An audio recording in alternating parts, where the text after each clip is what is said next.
Got a couple governors joining me now. Governor John Hickenlooper is a Democrat from Colorado. Governor Mary Fallin is a Republican from Oklahoma. Governors, thank you both.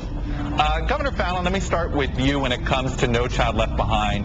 I've yet to meet the governor that says, I love No Child Left Behind, so I will take it as a given that you're pleased with some of the relief. What federal accountability should there be over education? Well, No Child Left Behind is not perfect, but it was a great attempt by those who've been working in education for many, many years to set some standards, especially standards for children who are at risk, those who are in poverty areas, for states to be able to have some guidelines of standards to go by. And one of my main concerns as a governor is unfunded mandates that we have seen come down from No Child Left Behind and how it affects our state budgets. But in looking at the possibility of waivers coming up for the states, and one of the things that we want to make sure is that we have a national accountability standards, that we have a system that makes sure America still is competitive when it comes to our education system. And of course, America ranks like 14th in the world when it comes to education. Governor Hickenlooper, you were a mayor. You were on the front lines of dealing on the education front on the localized level, now getting a state perspective. What is the difference from where you stand as a governor versus a mayor in dealing with education standards? Well, certainly as a governor, you can help a lot more kids a lot faster. When I first got elected mayor, I went and visited I promised in a campaign speech that I'd visit every school if I got elected. No one told me there were 153 schools in Denver. So I spent a lot of time in classrooms. The key here is that Arne Duncan, the President's Secretary of Education, has really ramped things up, right? The race to the top got a lot of states to really commit themselves to higher levels of accountability, higher standards, and, what was happening was that No Child Left Behind was dragging all of us behind. And I think now being able to get a waiver and really become aggressive in how we measure student improvement, student growth, and really begin to hold ourselves accountable, it's just continuing to move forward. Governor Fallin, I want to pick up on something you said about you were worried about an unfunded mandate from the federal government. At the same time, you do want some accountability standards put into place. So how do you walk that line if you're the federal government? Sure you don't stick the states with the bill.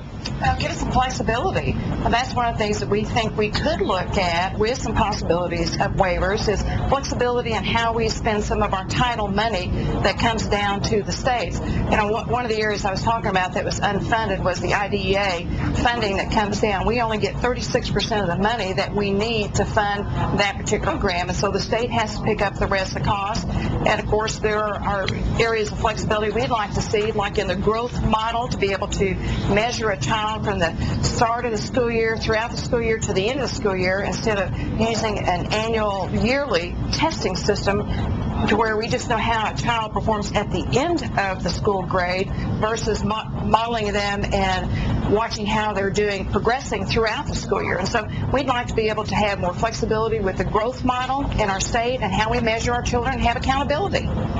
You're both governors. You both have state universities that are in the middle of this football conference and college athletic mayhem. Governor Fallin, let me start with you.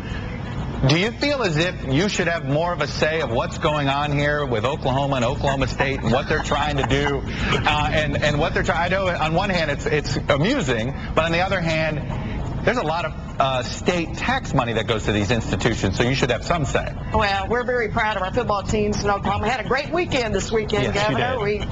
Oklahoma's ranked #1, and Oklahoma State University's in the top 10. Great weekend. And certainly we love our football. Of course, we're very committed to high academic standards in higher education also, and we take that very seriously. But it's certainly been a very stressful month as our various colleges and universities throughout the nation have been deciding, where are they going to go in the different checker pieces that they're moving around. But we're working as a state with the other presidents of universities around our conference area. It looks like we're going to be staying in the Big 12, and so that's good news for Oklahoma. Governor Hickenlooper, do you ever envision a day where state money will ever be used to pay college athletics?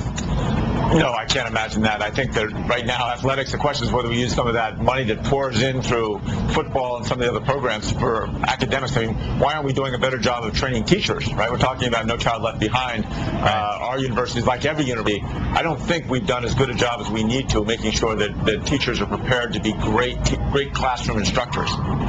Money just keeps poured right back into the athletics. Anyway, Governor Hickenlooper, Governor Fallin, thank you both for coming on, and thank you for participating in our education summit this week. Thank you. Of course,